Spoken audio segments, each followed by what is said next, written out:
"Mommy disappeared and the kitchen is covered in red paint." These were the words of a 4-year-old girl before discovering one of the most inexplicable scenes of the 1960s. A house bathed in blood, a telephone ripped from the wall, and a mother who vanished into thin air, leaving behind a trail of mystery that, after 60 years, remains unsolved. So, get comfortable and turn off the lights, because these are 7 unsolved mysteries of the 1960s. Remember that you can also listen to this content on Spotify or your favorite podcast platform, where you can find us as Mundo Creepy. How are you doing? Good morning, afternoon, or evening. I greet you, my friend, Nike Craywaller, and together with my friend Masketman, we welcome you to Mundo Creepy. Let's begin. The disappearance of the Beaumont children. On the 26th of January 1966, Australia celebrated its National Day under an intense heat wave. In the suburb of Somerton Park, in Adelaide, the Beaumont family began the day like any typical family of the era. The father, Grant Beaumont, whom his closest friends called Jim, was an ex-military man who worked as a taxi driver and salesman, while his wife, Nancy, took care of the home. Their 3 children, 9-year-old Jane, 7-year-old Arna, and 4-year-old Grant, were described as shy but responsible children. In those years, Adelaide was considered a safe place where families didn't usually lock their doors, and children enjoyed a freedom that would seem unthinkable today. It was common for minors to travel alone on public transport to play in the street or go to the beach, with the only condition being to return home at an agreed time. That morning, due to the intense heat, the children asked their mother for permission to do exactly that. They wanted to go to Glenelg Beach, a popular destination located just 3 kilometers from their home. Jim had left early for work, so Nancy authorized the trip on the condition that they return on the 2:00 p.m. bus. Around 10:00 a.m., the 3 siblings boarded the public transport, a 5-minute journey they had taken before. Witnesses, such as the bus driver and a postman who knew them well, confirmed seeing them arrive at the beach. The 3 siblings carried 17 individual items, including towels, beach bags, and their own clothing. When the children did not get off the bus at 2:00 p.m., Nancy knew something was wrong, and this concern grew even more when they did not appear on the next bus. When Jim returned home and found out what happened, he traveled the route to the beach several times in his car, checking friends' houses and looking through the crowds, but he could not find his children. At 5:30 p.m., the couple went to the police station to report the disappearance, which marked the beginning of the largest and most exhaustive search in Australia's criminal history. Hundreds of volunteers, police, and divers combed the area, the sand dunes and nearby buildings, and they even drained the Potawalonga River in search of clues. Despite the massive deployment, not a single piece of clothing or any of the 17 objects the children carried was found. When interrogated, several witnesses placed the children at Collie Reserve and the beach, but all noted something unusual. The children were not alone. The siblings were seen playing very relaxed and amused in the company of an unknown adult man. Witnesses described this subject as a tall man of at least 30 years old, with blonde hair, a thin face, and an athletic build accentuated by a tan.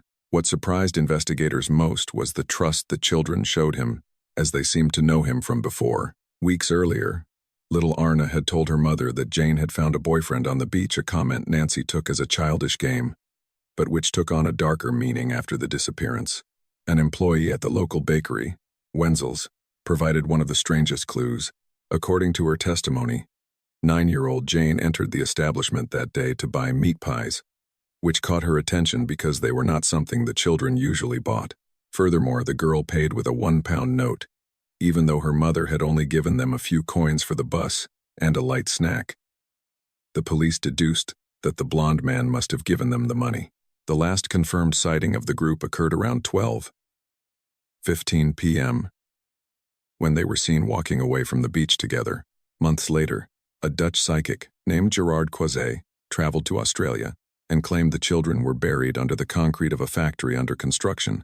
Although the public raised thousands of dollars to excavate the site, nothing was found there, nor in a second search carried out later. In 1968, the parents received letters supposedly coming from their daughter Jane and a man claiming to be her guardian. Jim and Nancy went to a secret meeting to see them, but no one appeared. Decades later, forensic technology proved that it had all been a cruel hoax by a man who was a teenager at the time, who for some reason found this joke very funny. Over the years, several suspects emerged, such as Bevan Spencer von Einem, a murderer who boasted of performing experiments on children. There was also Arthur Stanley Brown, who physically resembled the sketch of the man on the beach. However, the suspect most mentioned recently was Harry Phipps, a wealthy man known as the Satin Man, who lived very close to the coast and used to give away £1 notes. His own son claimed to have seen the three siblings in his backyard the day they disappeared, which led the police to conduct massive excavations on his former property. Between 2013 and 2025, more than 10,000 tons of earth were removed in search of human remains, but investigators only found animal bones and trash. The mystery of the Beaumont siblings changed Australian culture forever. It ended the idea that the country was a place where children could walk the streets alone without any risk. Nancy and Jim lived through decades of intense suffering and remained in the same house in the hope that if their children ever returned, they would know where to find them, something that, sadly, never happened. Finally, all that uncertainty affected their relationship and led to a divorce. Nancy passed away in 2019 at age 92, and Jim in 2023 at age 97. Both died without ever obtaining an answer about what really happened to their children. The official investigation remains open, and the government maintains a $1 million reward for anyone who can solve this enigma that continues to shock the world. The disappearance of Joan Risch.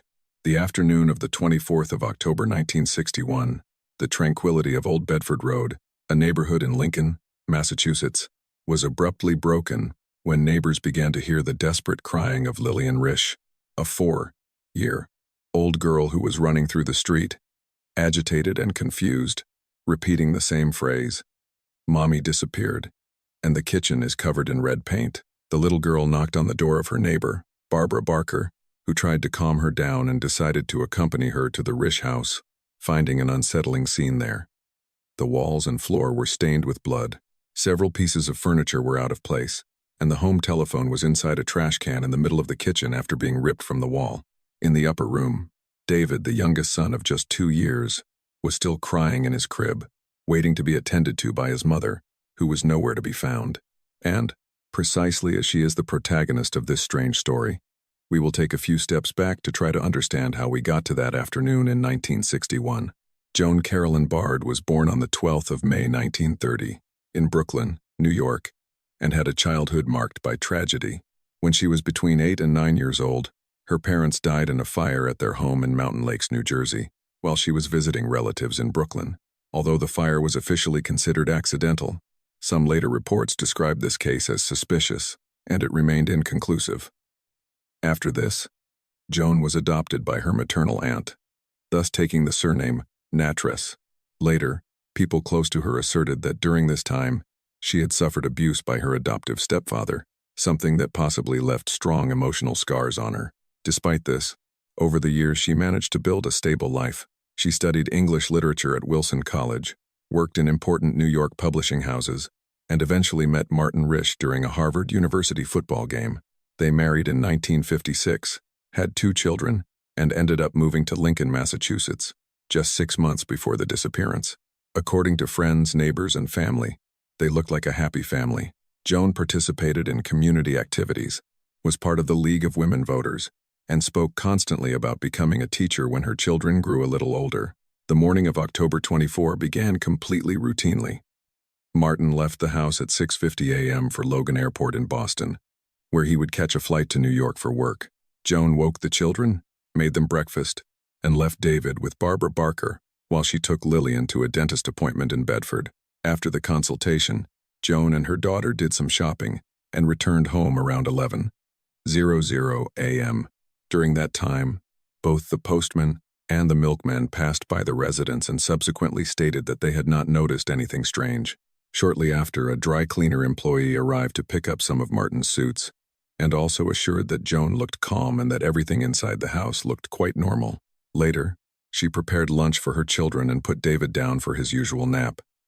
Near 1:00 p.m., Barbara took her son Douglas to play with Lillian in front of the Risch house. During this time, both Barbara and the children saw Joan going in and out of the house while she pruned some plants and put scissors in the garage. Shortly before 2:00 p.m., Joan took the children back to the Barker house to continue playing and told them she would return in a few minutes. Lillian would later declare that she did not see anyone strange in the vicinity. However, around 2:15 p.m., something unusual occurred. Barbara looked out her kitchen window and could see Joan walking hurriedly up her driveway. According to her, she seemed to be carrying something red in her hands as she advanced toward the garage with her arms extended. In some versions, it is mentioned that she was even wearing a raincoat or a coat over her clothes. At that moment, Barbara did not give much importance to the situation, believing that perhaps she was carrying something related to the children, but this would be the last time anyone could confirm having seen Joan Risch. And that is because, shortly after, strange reports began. Around 3:20 p.m., Virginia Keene, a teenage neighbor of the Risch family, claimed to have seen an unknown car parked near the house, possibly a two-tone blue or gray sedan. Minutes later, another driver declared having had to stop to allow a vehicle to reverse from the driveway of the Risch property or the neighbor's house. And after this, the most disturbing sightings arrived, as various motorists reported having seen a woman who matched the description of Joan walking near Route 2A and Route 128 that same afternoon. According to the testimonies, this woman looked disoriented, walked slowly, and had what appeared to be blood running down her legs. Some even assured that she was holding something against her abdomen, as if she were injured, while others mentioned that she had a scarf tied under her chin and was walking hunched over, almost crawling. But despite her clearly vulnerable situation, no one stopped to help her. And so, we reach the beginning of this story at 4:15 p.m., when Barbara Barker returned home after having been out briefly. Shortly after this, she heard Lillian, who was approaching her door completely agitated. After going to the Risch house, Barbara called the police around 4:33 p.m., and when the authorities arrived, they found a highly confusing scene. As mentioned before, there was blood in the kitchen, on the stairs, and in the master bedroom, the children's room, and also outside, forming a trail that led to Joan's car. The phone had been ripped from the wall, and the phone directory was open right to the section where emergency numbers were normally written, although it should be clarified that no calls were made. However, there were details that were difficult to explain. Although the scene seemed to indicate that a violent attack had occurred, there were no bloody shoe prints on the floor, and subsequent analyses determined that the total amount of blood found in the place was equal to roughly half a liter, an amount that would not necessarily have been fatal. Investigators concluded that the stains seemed to indicate that someone injured had been moving through the house, trying to hold on or clean up part of the mess. They also found children's clothing stained with blood, including clothes belonging to little David, apparently used to clean some surfaces, in addition to several bloody fingerprints, which were never identified, despite a check of thousands of records. Another important detail is that Joan left her purse inside the house, and according to the investigators, upon leaving, she would not be carrying more than a few dollars. And in the middle of all this, an even stranger detail appeared, as weeks later, a reporter for the Fence Viewer newspaper discovered that Joan had been taking out numerous books from the library related to murders, disappearances, and people who escaped to start a new life. One of them even told the story of a woman who had left fake bloodstains before disappearing voluntarily. This finding gave rise to a new theory, that Joan could have planned everything. Some people began to believe that she had staged the scene to abandon her family, and thus escape her daily life. However, everyone who knew her insisted that this simply didn't make sense. Close friends assured that she adored her children, and that she would never have disappeared of her own volition. Other theories pointed toward darker things, as some investigators considered the possibility that she had suffered a botched, self-induced abortion, while others believed that Joan had been a victim of homicide and that someone took her out of the house before the police arrived. There was even a suspect named Robert Foster, a worker related to property acquisitions in that same area, although this man was never directly linked to the case. Years began to pass, and a body never appeared. There was never a confession, and an absolute explanation was never found. Martin Risch spent decades waiting for his wife to return. He never declared her legally dead and did not change the home's phone number because, as he commented, he still held on to the hope that one day the phone would ring and Joan would be on the other end of the line. But that call never happened, and to this day, more than 60 years later, nobody knows with certainty exactly what happened inside that blood-covered house located in Lincoln, Massachusetts. The Exeter incident. In the quiet early hours of the 3rd of September 1965, and one 8-year-old youth, named Norman Muscarello, was walking along the lonely Route 150 inches Kensington, New Hampshire. Norman had just finished high school, and in a few weeks, he would join the United States Navy. But that night he was just trying to get to his home in Exeter after visiting his girlfriend. Since there was no traffic, at 2:00 a.m., he was walking alone in the total darkness of the countryside. Suddenly, near the dining family farm, Norman noticed something strange in the sky. 5 very bright, pulsing red lights floating just above the trees. At first he thought they might be the lights of a patrol car or a fire truck, but he soon realized that this object did not emit any sound and was moving directly toward him. The object was enormous, about 80 or 90 feet wide, and its red light was so intense that it illuminated the entire field and nearby houses. Panic-stricken, Norman threw himself into a ditch by the side of the road to hide, while those lights made a nearby white house appear blood red. The young man ran to that house and pounded on the door asking for help, but no one opened, as the owners were too frightened by that unexpected noise at such an hour. Finally, Norman managed to stop a passing car and convinced the couple inside to take him to the Exeter police station. There he met Officer Reginald Toland, who was impressed to see the pale, trembling, and visibly agitated boy. To Norman's surprise, Officer Toland did not mock his story, as he had received other very strange reports that same night. A woman had called, terrified, saying that a giant object with red lights had chased her in her car for about 12 miles. Faced with the seriousness of the situation, Officer Eugene Bertrand decided to accompany Norman back to the site of the sighting to investigate. Upon arriving at the field near the dining farm, the atmosphere was unsettling. The horses in a nearby corral began to whinny loudly and kick the barn walls, while the dogs in the area did not stop barking. It was then that from behind the trees, an object slowly emerged, dark and massive, as big as a barn, with red lights flashing in sequence. Officer Bertrand, following his training, knelt and drew his weapon, but quickly decided that shooting was of no use against something like that. He and Norman ran back to the patrol car while the object floated silently at a very close distance, rocking from side to side. Bertrand called for backup over the radio, and soon Officer David Hunt arrived, who also witnessed that incredible scene. The 3 men watched as the object remained suspended in the air, switching its red lights from right to left before rising above the trees and disappearing without a trace. That same night, the policeman and the youth returned to the station to write their official reports on what would become one of the most famous mysteries in history. News of the encounter spread quickly, becoming a phenomenon of national interest that attracted researchers from all over the country. Among them came journalist John G. Fuller, who interviewed other Exeter residents who had also seen the strange lights in the week surrounding the incident. A student named Ron Smith recounted that shortly after Norman's case, he observed an object with a red light on top and a bright white base that passed twice over his car before stopping in midair.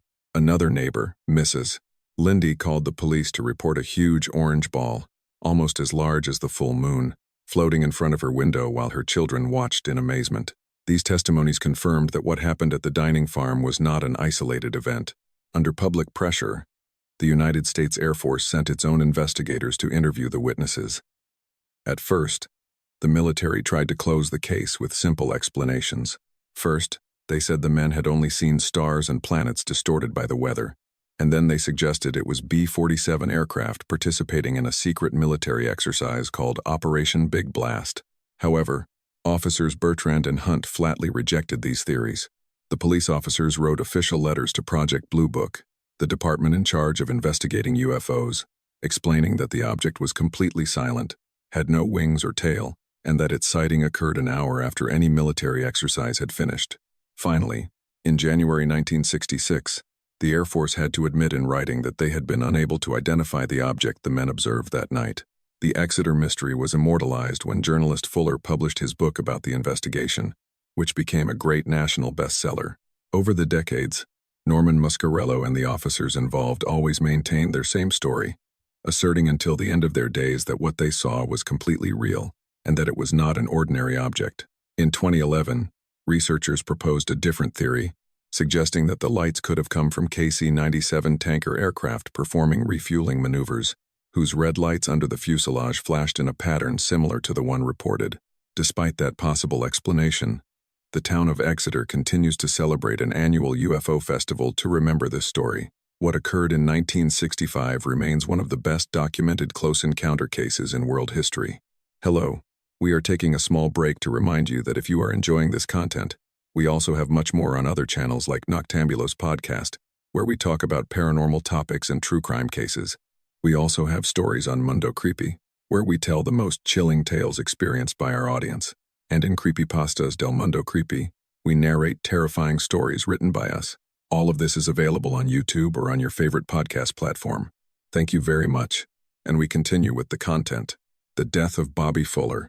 In July 1966, Bobby Fuller was living the dream that thousands of musicians were desperately chasing in the United States.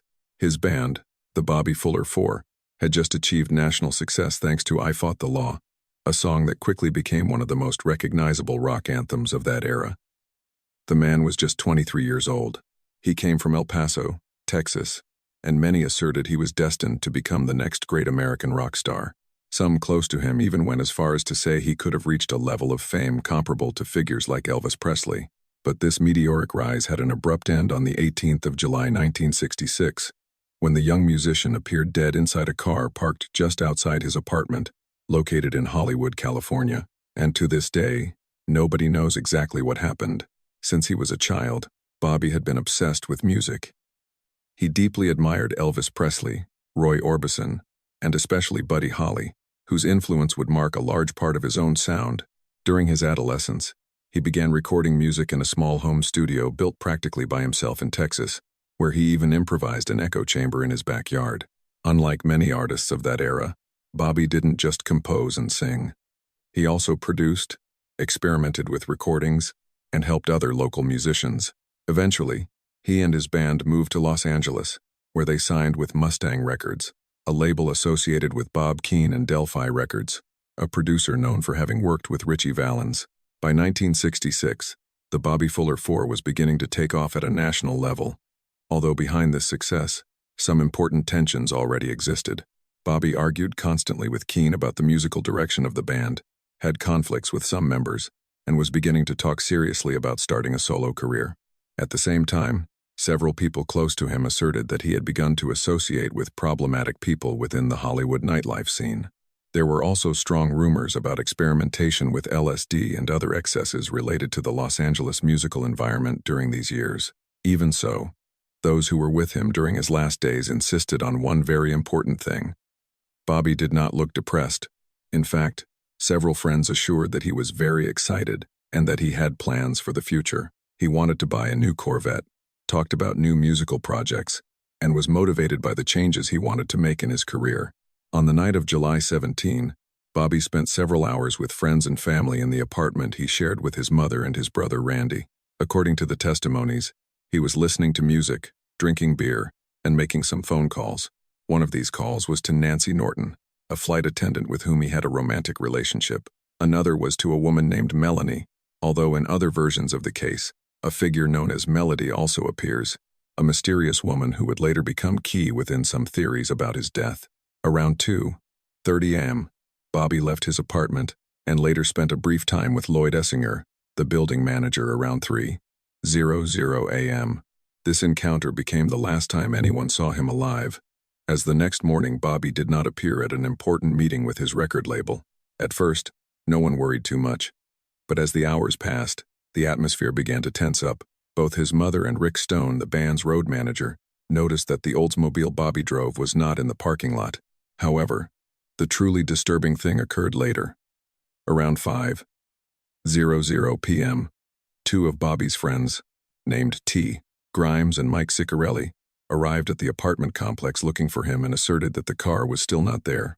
Just a few minutes later, Bobby's mother went down to pick up the mail and found the car parked in the spot. However, other people have claimed to have seen the car hours earlier, something that turned the timeline of this case into a huge contradiction. The only consistent thing is that inside this vehicle was the body of Bobby Fuller. According to the reports, he was reclining on the front seat. His clothes and a large part of his body were soaked in gasoline. In one hand, he was holding a hose connected to a partially filled canister that was inside the vehicle. The smell, as they described, was so strong that it was unbearable. Bobby Fuller was declared dead at 5:15 p.m. The police began to treat the case as a suicide almost immediately. But there were many problems with this theory. The first was the state of the body. When the authorities arrived, Bobby already presented quite advanced rigor mortis, which suggested he had been dead for several hours. For many, this made it difficult to explain how the car had appeared in the parking lot such a short time before it was found. And this was not the only inconsistency, as some witnesses asserted they had seen dried blood on Bobby's clothes. Others affirmed that his body had bruises, scrapes, and even a broken finger. However, the autopsy never reported any serious injuries. There were also contradictions about details as basic as where the car keys were. Some said they were in the vehicle's ignition, while others mentioned they were nowhere to be found. In addition to all this, the investigation was also full of irregularities. As several witnesses said, an officer threw the gasoline canister in the trash before even analyzing it. Furthermore, the car was not secured correctly, as fingerprints were not taken and there was practically no serious preservation of the scene. Initially, it was believed that Bobby had died after drinking gasoline, but the autopsy ruled out this possibility, as none of this substance was found in his stomach. Subsequently, the cause of death was attributed to asphyxia caused by inhalation of gasoline vapors. Although the police insisted that he had taken his own life, the forensic report itself was full of ambiguities, as the manner of death officially appeared as accident, but in other sections, there were question marks next to the options of accident or suicide. Another important detail existed, which is that the available analyses did not detect alcohol or drugs in Bobby's body. Over the years, multiple theories emerged about this case. There were those who believed that Bobby had been murdered due to problems with people related to organized crime, since there were rumors about possible connections of his record label with mob money. Others thought that an accidental overdose had occurred during a party, and that someone tried to disguise the scene as a suicide to avoid a scandal. Although this theory lost force quickly, there was also the theory related to Melody, the mysterious woman mentioned before with whom Bobby was apparently seeing in secret and who, according to some rumors, was romantically linked to a very dangerous man within the city's nightlife. However, definitive evidence that proved any of these hypotheses never appeared. And decades later, the death of Bobby Fuller remains one of the strangest mysteries in the history of American rock. And while theories continue to accumulate with the passage of years, the reality is that no one has been able to prove if he was a victim of an accident, if he took his own life, or if what happened to him was something much worse. The disappearance of Mary Shotwell. Mary Shotwell Little was a 25-year-old woman who worked as a secretary at a bank in Atlanta, Georgia. She had been married for only 6 weeks to Roy Little, and her acquaintances described her as a very organized, kind, and responsible person. On the night of the 14th of October 1965, while her husband was out of town on a business trip, Mary went to buy food to prepare a welcome dinner for him the next day. After the shopping, she met a friend for dinner at the Lenox Square shopping center. During dinner, Mary looked in a good mood and spoke with enthusiasm about how happy she felt in her marriage. At around 8:00 p.m., the two women said goodbye in the parking lot, and Mary walked toward her car, a gray Mercury Comet. That would be the last time anyone saw her.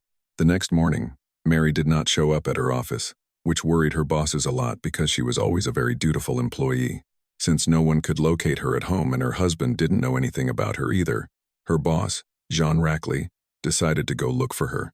Rackley went to the Lenox Square shopping center, and around noon, he found Mary's car parked in the same spot where she had left it the night before. What the police found inside the vehicle was the beginning of a mystery that would last for decades. The car was covered by a layer of red dust, as if someone had driven it recently on dirt roads.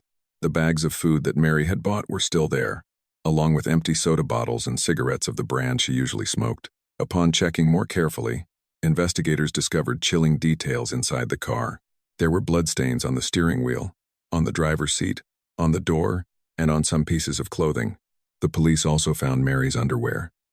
Some pieces were carefully folded on the center console, but a bra and a stocking were thrown on the floor. The stocking appeared to have been cut with a knife. Although there was presence of blood, experts noted that it was a very small amount, similar to what could come from a nosebleed. For this reason, some investigators began to think that the scene could have been staged to look like a crime. There were other technical data that made the case even stranger. Mary's husband kept a very strict record of the car's mileage, and upon checking the dashboard, they noticed that the car had about 41 extra miles that no one could explain. Furthermore, the original Georgia plates had been removed, And in their place, someone put some North Carolina plates that had been reported stolen. No one at the shopping center, including the guards who patrolled during the early hours, remembered having seen the car parked there during the night. It seemed that someone had taken Mary in the car and then returned the vehicle to the parking lot, leaving very confusing clues. Mary's trail did not stop at that Atlanta parking lot. Just a few hours after her disappearance, her gas card was used twice in North Carolina, the state where she had been born. The first time was in the city of Charlotte early in the morning, and the second occurred 12 hours later in Raleigh. The gas station employees remembered having seen a woman who matched Mary's description, but they noticed something disturbing. She had a head injury and bloodstains on her legs. According to the witnesses, she seemed to avoid eye contact and was accompanied by men who appeared to control her at all times. Although the trip between the two cities normally took at least 3 hours, the fact that 12 hours passed between each use of the card remains an unsolved mystery. Furthermore, the receipts were signed as Mrs. Roy H. Little Jr., and experts believe the handwriting was indeed Mary's.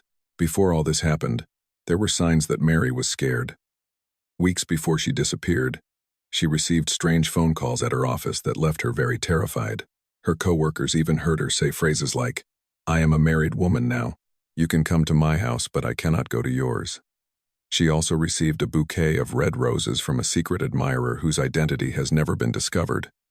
Shortly after she was lost, her husband received a call from some strangers who demanded $20,000 in ransom. He was given instructions to go to a bridge in a national forest, but when an FBI agent went in his place, the only thing he found was a blank sheet of paper taped to a sign. Never again was there contact with these supposed kidnappers.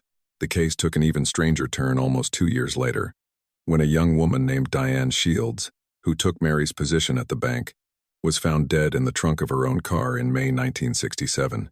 Diane was not mugged or assaulted, but someone had suffocated her in a cruel manner. Rumors emerged about shady activities within the bank where both worked, including stories of prostitution and harassment. A friend of Diane's affirmed that the young woman was working in secret with the police to help solve Mary's disappearance, although there are no official records confirming this collaboration. Curiously, when the detectives tried to investigate if both cases were connected, Mary's mother formally asked them to stop looking for her daughter, a reaction that left quite a few doubts. Despite the fact that almost 60 years have passed, the fate of Mary Shotwell remains an absolute enigma. Investigators have considered many theories, from a kidnapping planned by a former suitor or someone from the bank to the possibility that she herself had planned her disappearance to escape her life. However, none of these ideas have been able to be proven with solid evidence, making this one of the strangest missing persons cases in history. The murder of Little Miss Nobody. The morning of the 31st of July 1960, a teacher named Russell Allen was traversing a desert area near Congress, Arizona, looking for rocks to decorate his garden. The place was practically an empty stretch of sand and brush next to Old Alamo Road, near Highway 93, and probably seemed the last place where anyone would expect to find something important. However, while walking through a dry creek known as Sandwash Creek, Allen discovered something terrifying. Partially buried in the sand was the decomposing body of a little girl. The minor was wearing light-colored shorts described in different sources as white or pink, a blue blouse with vertical patterns, and makeshift sandals made from adult sandals that had been trimmed to fit her feet. Her fingernails were painted a bright red color, and her hair, apparently brown, seemed to have been dyed a reddish tone as well. Due to the advanced state of decomposition, the forensic experts could not determine exactly how she had died. They also could not correctly reconstruct her face. The only thing clear was that the girl had been dead for approximately 1 to 2 weeks, and that her death was considered a homicide. Near the body, investigators also found 2 failed excavation attempts, as if the person who had buried her had tried to dig other graves before deciding on that one. An oxidized knife with possible bloodstains also appeared, although it could never be directly related to this crime. And although the authorities assumed that identifying her would be a matter of days, something happened that made the case even more disturbing. No one claimed the body. No family appeared looking for a missing girl who could match the description. No parent called asking about her. Nobody seemed to know who that little girl abandoned in the middle of the desert was. With the passing of days, the press began to call her Little Miss Nobody. The case quickly moved the Prescott community, and a radio announcer named Dave Paladin began a campaign to prevent the girl from ending up buried in a common grave. Thanks to the donations of people all over the city, A dignified funeral was organized for her on the 10th of August 1960, where more than 70 people attended. The little girl was buried in a blue coffin decorated with pink and white flowers. During the ceremony, the Reverend Charles Franklin Parker pronounced some words that would end up becoming famous within this case. Here lies a little traveler who was among us. We don't know her name. We can only imagine her age. But although we don't know it, God does. In addition, on her tombstone, a biblical phrase was engraved, "Blessed are the pure in heart." And for decades, that was all that existed of her. An unnamed grave in Arizona and a mystery that seemed impossible to solve. However, while the authorities were trying to identify Little Miss Nobody in another state, there already existed a missing girl who matched the case in a disturbing way. Her name was Sharon Lee Gallegos. Sharon had been born on the 6th of September 1955 and lived with her mother, grandmother, and several relatives in Alamogordo, New Mexico. She was described as a cheerful, restless, and very sociable girl, known affectionately by her family as La Güera, due to her lighter skin in comparison to that of her siblings. However, days before disappearing, her behavior began to change. According to her mother, Sharon had suddenly become nervous and scared. She no longer wanted to go out alone to run errands, something she normally enjoyed very much. And every time she saw a dark green car near the house, she looked visibly agitated. In time, the investigators would come to the conclusion that she was probably being watched from days or even weeks before the kidnapping. Several neighbors remembered having seen a suspicious couple during those days making inquiries about Sharon and her family. The woman even went as far as knocking on doors, asking specifically if a little girl lived in that house, how many children the mother had, and what her economic situation was. The afternoon of the 21st of July 1960, just 10 days before the body appeared in Arizona, Sharon was playing with two of her cousins in an alley located behind her grandmother's house when an old green car approached slowly. Inside traveled a man and a woman. According to the witnesses, the couple offered her candy and new clothes to convince her to get into the car. Sharon refused. Then, the woman descended from the car, grabbed her by the arm, and dragged her inside the car while the girl screamed and tried to resist. The vehicle disappeared at full speed. Faced with this, the police reacted immediately, setting up roadblocks and looking for a dark green sedan described as a Dodge or a Plymouth from the early 1950s. However, they never managed to find it. And although from the beginning some investigators had suspected that Little Miss Nobody could be Sharon, they ended up ruling out the possibility for an incredibly simple motive. They believed that the body found belonged to an older girl. Furthermore, the clothes found did not match those Sharon was wearing on the day of her kidnapping. And so, for more than 6 decades, this error kept the cases as something separate. With the passing of time, Little Miss Nobody became one of the best-known unsolved cases in the state. The authorities continued to receive theories for years. Some thought the girl had been a victim of a child exploitation ring. Others believed she belonged to a migrant family that never dared to report her disappearance for fear of being deported. There were even those who suspected she had died accidentally during an illegal attempt to cross the border. But none of these theories could be proven. In 2018, thanks to advances in forensic genetics, the authorities decided to exhume the body to try to obtain DNA samples. The remains were analyzed once more, and the age estimates changed. Now, the experts believed the girl was between 6 and 3 years old, something that placed Sharon Gallegos back within the possibilities. And finally, in 2022, more than 61 years after the discovery, DNA tests confirmed the truth. Little Miss Nobody was indeed Sharon Lee Gallegos. The news impacted both Arizona and the Gallegos family in New Mexico deeply. For decades, Sharon's relatives had lived being known simply as the family of the missing girl, without ever knowing what had really happened to her. After being identified, Sharon was buried again in New Mexico next to her mother and grandmother. But although the girl finally recovered her name, this mystery has never been completely solved. To this day, nobody knows what occurred during the 10 days between her kidnapping and the discovery of her body in Arizona. Nobody knows who those man and woman in the green car really were, and nobody knows why a girl of just 4 years old ended up buried alone, far from home and in the middle of the desert. The case of the lead masks. On the afternoon of the 20th of August, 1966, a boy who was flying a kite on Vintem Hill in Niterói, Brazil, came across a chilling scene that, until today, decades later, remains without a clear answer. Upon climbing the difficult terrain of a hill, He saw the bodies of two men lying side by side, partially covered by the grass. The most striking thing was not the corpses themselves, but the strange attire and the objects that surrounded them. Both were dressed in elegant formal suits and covered by waterproof coats, despite there being no signs of recent rain. Over their eyes, each wore a lead mask made by hand, a material normally used to protect against radiation but which in this context seemed taken from a science fiction movie. The men were identified by the authorities as Manuel Pereira Cruz and Miguel Jose, two electronics technicians who lived in Campos dos Goitacazes, a city located about 250 kilometers away. They were close friends and, according to what their relatives told, they had left home 3 days earlier, on August 17, with the excuse of buying spare parts for televisions and possibly a used car. However, their final destination was that lonely hill where they were found. Next to their remains was an empty water bottle, 2 small wet towels, and a notebook with technical work notes. But among those pages of notes appeared a handwritten note that would become the heart of this mystery. Precise instructions indicated that at 4:30 p.m., they had to be at the agreed place, and that at 6:30 p.m., they had to ingest some capsules. The note ended with a cryptic message that ordered to protect the metals and wait for a signal after the ingested substances take effect. What was most disconcerting for the first officers at the scene was the total absence of violence. There were no traces of a struggle, visible wounds on the bodies, or signs of trauma.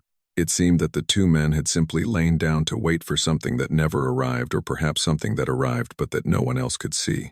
The police investigation managed to reconstruct that after arriving in Niterói by bus at 2:30 p.m. The technicians bought the waterproof coats at a local store and the water bottle at a bar. The waitress who served them remembered that Miguel looked extremely nervous and kept checking his watch, as if he were arriving late somewhere. From that moment on, the trail was lost until the boy with the kite saw their lifeless bodies on the top of the hill. The police investigation soon ran into an obstacle that would leave the case in an eternal limbo: the state of the bodies. Because the local morgue was full at that moment, the autopsy was delayed by several weeks.